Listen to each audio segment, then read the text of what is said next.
Entertainment in the car has graduated from the old radio and tape days to today's high-end systems made specifically for certain brands. Coming up next on Autoline This Week. Underwriting for Autoline This Week has been provided by BorgWarner. And now, here's your host, John McElroy. I want to thank you all for joining us on Autoline This Week. You know, when most people go out to buy a car, they look at things like the fuel economy or the safety or a number of things, but a lot of people want to know about the sound system. In fact, a lot of people will buy a car based on the sound system, and that is what we're talking about today because we've got several experts in the room with us right now, including Alan Norton. He's a senior technical leader for automotive audio systems at the Lincoln Motor Company. Brandon Wheeler is the manager of customer programs at HARMAN, a company that makes all kinds of sound systems. And Tom Murphy is a friend and colleague of mine at Ward's Auto, and great having all three of you here today. Thanks, John. Thanks for having us. Alan, why don't I start with you? I think for a lot of people outside the industry, they don't know how much goes into engineering a sound system in a car. They think you just put in the radio, you put in the speakers, you're good to go. Walk us a bit through the process and give us an idea of just how involved it is. Oh, there's a lot more involved than that. So the design starts way back at the concept phase when you're just looking at the general shape of the vehicle in sketch form. Things like positioning of speakers, the number of speakers we're going to have, where the passengers are in the vehicle, and it's taken through when the actual CAD, the actual design of the vehicle is being put together. In parallel to that, there's the design of the actual transducers themselves. So the speakers are all designed for their application where they are, and the electronics that goes with that, the amplifiers and DSPs, which I think we might talk about a little bit later, a little bit more. And then finally, when we do get a physical vehicle, we have hundreds of hours of listening and tuning and tweaking and making sure we get it how we intended to do it. So Brandon, you're at the supplier. Do you come in and tell these guys, no, you got to change your design here so we can put the speakers here so it's going to sound better? Yeah, there's definitely a lot of work that there's a lot of work that goes into that. I mean, you think of where the speaker's placed. I think a lot of people just, and even sometimes we take it for granted, the speaker's just in the door, the amplifier's connected, it works, right? But there's a lot more that goes into it. We have to look at the interaction of the materials around it, how it's mated to the doors or even the IP. The grill material, all those things are contributors definitely to the audio quality, just how natural it sounds, right? So in the early phase, like when we have the CAD data, we're looking at, well, where's the speaker placed, how's it angled, where are the occupants in the vehicle. So there's a lot of things that go into really designing a great audio system because all those things matter. There's reflections in the vehicle, there's absorption that you have from the materials in the vehicle, cloth to leather, there's even a different response with the vehicle due to the seating material. So there's definitely a huge factor, and we try and take that into consideration really early on and make sure that we get a great system just before we even get the vehicle. So if you're tuning a vehicle for a new audio system, do you actually put dummies in the car so that they're absorbing or reflecting sound? And depending on what they're wearing also, as you talk about the type of clothing, maybe it's a leather jacket or it's a suit coat or something. Does that impact, I mean, do you get that far into it? We get somewhat into that, but really before we even get in considering those effects, we really start with just we actually use a mic array to measure basically the variation between a seating height of different occupants. And then we go from actually sitting in the car and listening, and normally once we have people in the car, we're already kind of simulating those effects, right? When you have somebody that's wearing just a standard clothes or you get in and you're driving it, because we actually do take the cars on the road and we test them as well. So all those things are starting to are taken into consideration definitely very early on, even from the second prototype builds. We're on the road, we're testing, we're listening, we're taking measurements to really understand how are we affecting the audio system, but also how are we perceiving it in these different environments? Because it's not just static, you listen to the audio system, that's actually the least amount you listen to it. You're driving a car, right? So we do a lot of testing in those different realms to understand those effects for sure. How long does it take to install, not physically install on the assembly line, but to figure out, to fully engineer the system? How long does it take? Well, it runs in parallel with the vehicle's development. So the Continental that's on the road right now, Brandon and I have been talking about probably for 2 to 3 years, and to get to the point where it is today. One of the really nice things with the Lincoln programs that we've been able to do with the Revel brand is we've actually got audio as a priority. So what you'll often see if you take a look at some vehicles, you can see that the cup holder won over the speaker, or the position for the Kleenex box was much more important than the location for the center speaker. We got buy-in really early on from the senior leadership of the company, so we've been able to really get, you know, the right decisions made as we've gone along and not have to try and work around things later. So this whole sequence that he just described that we're doing at the end becomes so much easier if the physicals of the vehicle are right at the beginning. Mm-hmm. Yeah, definitely, and even working with the program teams, you know, trim teams and in other areas, we really have to kind of express why we're doing these things. But I think a lot of the programs, normally when we go to the higher levels, the chief engineers, they understand because you know, we use a process to benchmark vehicles and to show where's this going to perform in the segment. And by benchmarking, I'm really talking about the audio quality. Basically, how do we gauge where this vehicle is going to rate in the competitive segment, and how are people going to perceive it, right? So we use a lot of data like that to also leverage, this is why we really want to put the speaker here, or this is why we want this many speakers, you know. So there's a lot of work that goes in on the front end, but I think so far the results are, you know, you can hear them for yourself that they're really paying off. It's really, truly, I think, a great system, and it's one of our, from the benchmarking scores, is one of our best systems that we have on the road today. And of course, you're talking about the Revel system, which is a branded name within the Lincoln Continental. Yes. Right. Do you have the latitude, though, to go to senior management and say, no, the materials that you've sourced for this interior, they're too hard, or else they're too soft, there's not a good balance, there's too much hard plastic, or we don't like the grade of that leather because it's not going to create the right environment for the sound system that we are creating for your car? Is there much give and take to that extent? There's a good level of give and take. I mean, to be honest, the choice of the leather versus the acoustic targets isn't really quite as critical, but things like grills are really significant. And indeed, we started off with a grill that looked very good but didn't have the acoustic transparency we needed, so we had to change the design of the grill. That's an amazing statement, because in the Continental, there's these beautiful speaker grills with all the different kinds of holes in them.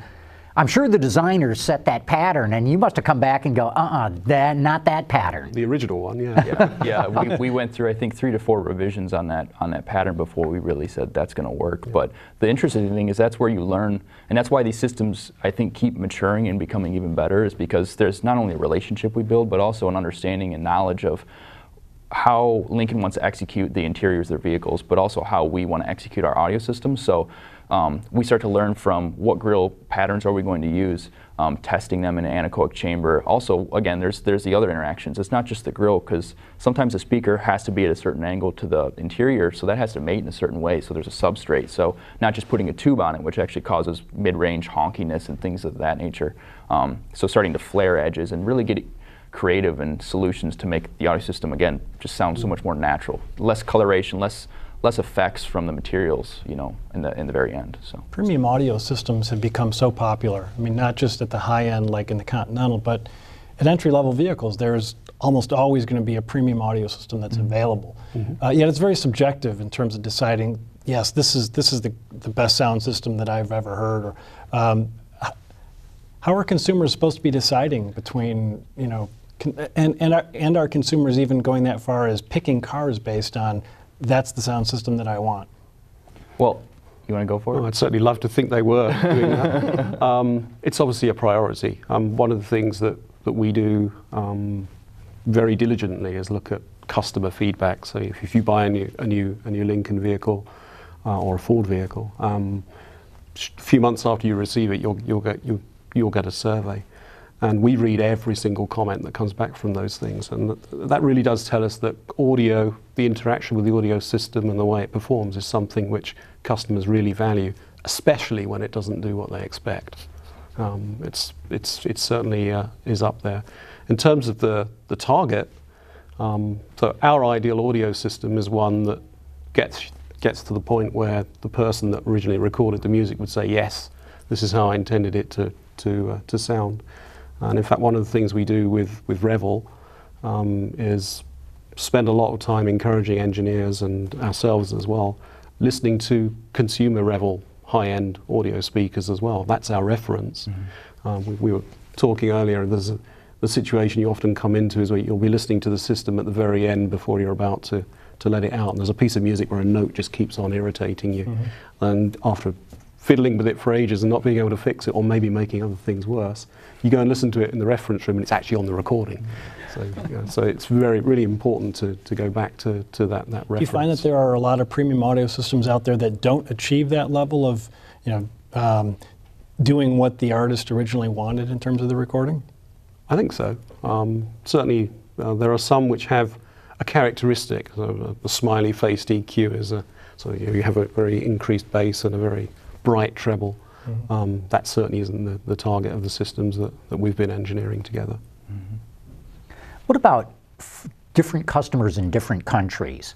I know certainly colors can vary in popularity from region, materials definitely can, even the smell of leathers can be very different from, say, Asia to North America to Europe. What about from a sound standpoint, Brandon? Do people in Europe or Asia or North America want different characteristics? I think there is some inherent differences in what we hear, and there's even a great research paper that shows the difference between people's voices and their flexion even regionally from languages. But I think you look at the sound that normally in the Americas that we like, more modern music, most people like a little bit more bass in some of their music, at least the younger generation does. And I think that's sometimes why we see this trend of smiley faces, that I think we're more exposed to it here in the US because that's what's more popular sometimes.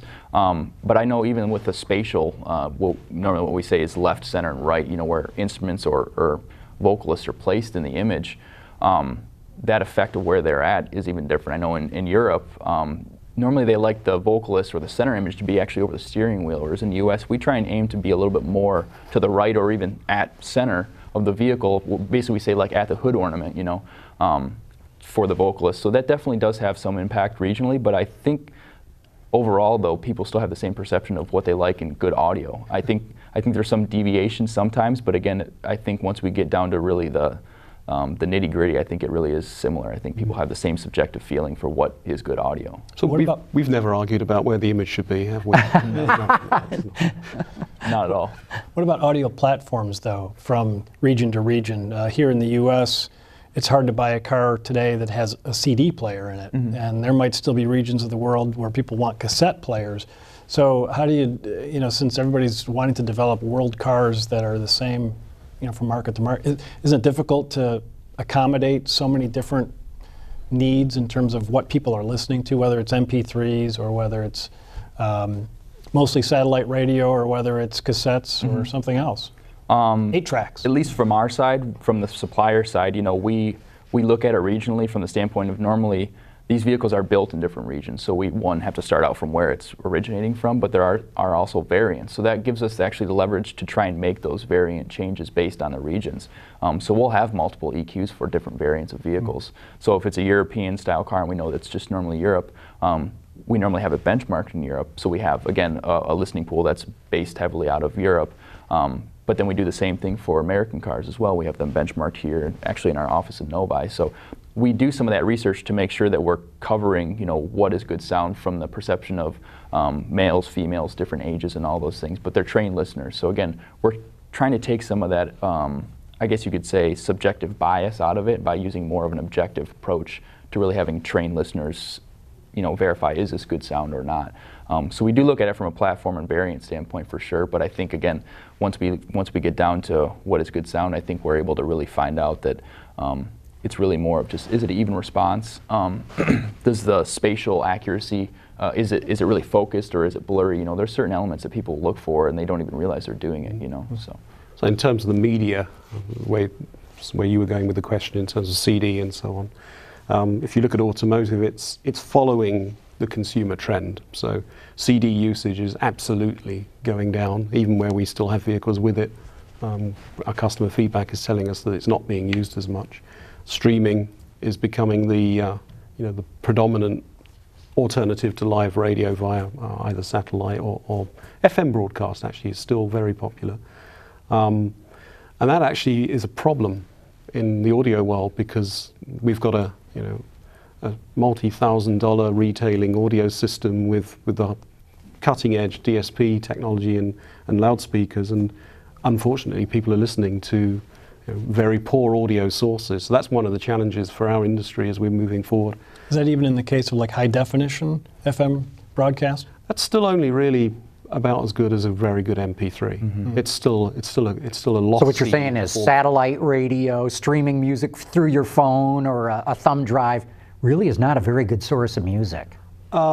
We make the most of it we can, and it's a different target really. You're not listening to those medias because you want an audiophile experience. But one of the things that we're constantly discussing is how do we make it more accessible so that what the system can do, that making your hairs on your arms stand up, or the effect of hearing amazing music. How do we make that accessible to customers? And that's the challenge for all of us moving forward. And that's got to be in some form of streaming as we move forward. Yeah. Another challenge is Tom and I test drive a lot of cars a year. I myself probably test drive about 100 cars. And jumping in and out of different cars, trying to get the audio system to work can be a major pain in the neck. I mean, even just trying to go from FM to AM at sometimes, you got to search for it all. Is this something that you also address when you put together your sound systems, is try to give the owner a lot of opportunity to adjust the sound as he or she may want it, but maybe not make it too complicated? So the way we approach that is, we look at the overall user experience. We do a thing called journeys. We look at a journey wheel, which is you look at your use case there. I'm getting into a strange vehicle for the first time, and I'm trying to change a radio source, and we'll watch you do that, and then look at the pain points on your journey as you do that in micro detail. And then we try to design, or we take that input and we put it into the HMI, the interface of the vehicle's design.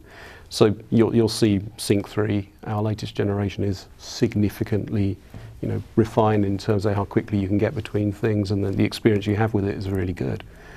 In terms of the audio system, we want to allow customers, there is taste, right? It's not a case of we can tell you what you need to listen to. So we have the ability to make fine adjustments. But what we're always trying to have as a priority there is that the refinement isn't lost. So you can salt and pepper, as the expression that one of our engineers likes to use, the sound. And you can change the sound stage or the amount of immersion you're getting with QLS surrounding the Revel system. But it's not adding artifacts. It's not putting in reverb or making the music something it isn't. It's still remaining true to the source that it started out with. Yeah. You mentioned reverb. I noticed the introduction of a bit more reverb than I'm used to in certain songs that I've been listening to all my life. And so we spent some time in the Continental for our 10 Best Interiors evaluation. Lovely interior, great sound system, really liked the Revel experience. And there are 3 grades. I don't know if you've been in this yet, but you can start with the system off, or you can go to on stage, where you're like on stage with the band performing, or you're in the audience. So when you're in the audience, there's a little bit more reverb that's introduced. But can you talk about those stages, those 3 different, how it is differing for people within the cabin of the car? Well, it's optimized for every position. So one of the nice things about the Lincoln systems is that you get a really good rear seat experience as well as sitting in the driver's seat. But you described it very well. So off is basically stereo. So that's what that's the one we end up tuning first most of the time. But that's still surround sound? No, it's basically an image across the front. So it's equivalent to listening to your high-end audio system at home, sitting in front of the speakers. There is obviously sound from behind, because there's also a stereo image for the people behind you as well. That you can't separate the two zones. So that's really the audio file setting. The audience mode, as you described, is basically moving back from that sound stage and getting some of the ambience around you. And one of the key things, though, is that the QLS algorithm isn't adding effects. It's actually time slicing or positionally slicing the sound stage and repositioning it in the vehicle.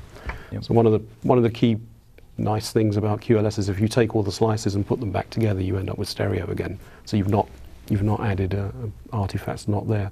And on stage really is a bit of fun. So it's doing the same thing but putting the band around you. You can tell it's like musicians are moving inside the cabin with you. It's like, oh, that voice wasn't there before. Now it is, because I made a switch. You hear Sting's footsteps go behind you. Yeah. It's a nice experience. Yeah. Brandon, one thing I wanted to ask you about is a technology that HARMAN's working on. I think you guys call it individual sound zones. I call it the cone of silence. And just to explain it briefly for the audience, it's where you can have 5 people in a car. They can all be listening to different music at different volumes, and the people sitting around the car will only hear what they're listening to. And in fact, if a phone call comes in, they can take a phone call and still not hear what others are listening to, even though it might be quite loud for each one of those people. I saw a demonstration of this a couple of years ago by HARMAN. I was knocked out by it. Is this coming to production any day? Well, we're working on the technology, obviously, but it's something that we definitely want to bring to production for sure. There's a lot of benefits to it, but I think the biggest thing that we have to realize too is that for ISE to really truly work well, we have to get we have to get great cooperation within, you know, our automotive companies to actually place speakers where we need them. The big thing about ISE is that it works really closely with the placement of the speakers, because we have to be able to cancel as well as isolate certain elements of the music or other sources that are in the vehicle. So the challenge for us is not how soon can we get it there, it's how can we implement everything into it, into the vehicle speaker-wise, to actually make this really work to the best of its ability. Obviously, we don't want to put something out that's not truly doing what we want it to do. But it is pretty impressive what you can do with ISE, and the ability to have somebody take a phone call in the front seat and pass it behind them, or no longer have prompts going to everybody in the car. I think that's really something different in the industry that you just don't see. So it's quite exciting, and I think it definitely brings something new to the in-car experience, especially for larger sedans, or people who are normally driving 4 to 6 people around in a car. That allows you to really, I guess, separate all these different elements. Kids with a movie in the back, you're driving up north. That's a great example. You don't want to hear Lilo and Stitch in the back, while you're trying to drive. So you can separate those things out. So I think it's really exciting, and you'll definitely see more on it, definitely to come for sure. Is this setting us up for autonomous cars where we're all going to have our own little pod within a car, even without walls in between? That would be... I mean, if the driver doesn't have to really focus on the road, then you're opening the door to on-road parties if you want, really, because everybody can be doing their own thing. So, I mean, it has to open the door pretty wide for things you can do with audio systems well into the future. You took the words out of my mouth, actually. So that is one of the key things. If you look at the way the vehicle's evolving, mobility, the way you may be sharing a vehicle with somebody you don't know and don't want to talk to necessarily, and it may be time to tell you that your stop is coming on our ride share and you don't need to disturb everybody else. So there are lots of applications for that kind of technology that will open up as we move forward. I'm curious about you two personally. Do you have perfect pitch? I mean, how do you know when you get this all engineered that you go, yeah, that's it, this is the sound? We have opinions. Perfect pitch, normally when I hear that, I think more if I sing an A, I actually hit an A. Right. I definitely am not perfect pitch in that regard. But for myself, pitch maybe might have been the wrong word, but a trained ear, yes. Yeah, I mean, going through just being a fan of music, I think you can actually train yourself, but there's a lot more to it as well. It's training listening from the aspect of not just spectral, but spatially, dynamics. There's a lot of elements to music that I think people, you just don't realize it until you find something. And even a good song, you don't realize it's a good song because of those elements are really, truly embedded in that music, I guess I would say I'm a trained ear, and at work sometimes they call it an expert ear, basically because you've tuned vehicles, long enough, you know what to listen for, you know what interactions are going on. So I guess you could say I'm a trained listener, and maybe just a bit overcritical of audio systems sometimes. When you walk into somebody's house and you say, well, those are pretty good speakers, and they say, oh, it's fantastic. You just kind of have to hold back your opinion sometimes and say, yeah, it's pretty good, So it's a blessing and a curse as well, because new music comes out and you want to pick everything apart, instead of just listening and enjoying sometimes. So. That's good. How about you, Alan? I never thought of this. It's one thing to tune a guitar, but you guys are tuning cars. Well, yeah. I think we both are certainly very critical listeners. We spend a lot of time listening to fine details and actually value each other's opinions. We very rarely disagree when something's wrong. When you get to the point where you think you're finished, though, we really need data to drive those decisions. So, you know, we cannot sign off a vehicle on one person's opinion, and that's where this process comes in again, where you look at, okay, statistically how people have evaluated vehicles in the past, and making sure that you are going to really address the demographic of, you know, a very wide demographic of customers.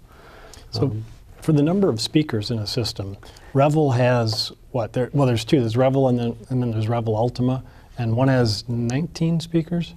Depending on the vehicle, 19 to 20. 19 to 20, okay. And how do you keep the weight out of those speakers, though? Because that's, you know, weight is the enemy of every vehicle development program, and it's got to be difficult when you've got magnets in these speakers, especially the big ones. It's got to be hard to keep the weight down, yet you still want the great sound. And we need a quick answer. We're down to the end. So the quick and short is basically we use a combination of neodymium speakers, so neo magnets we call them, and also some of the larger drivers are ferrite, but they're high efficiency. So basically what that means is that they don't need as much power to output a lot of sound. So with the help of the amplifier, we're actually able to get higher efficiency out of the speaker while driving the magnet size down.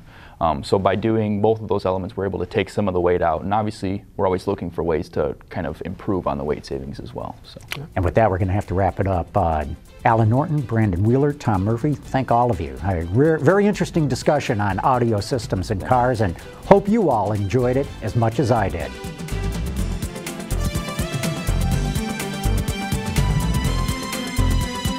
Underwriting for Autoline this week has been provided by BorgWarner.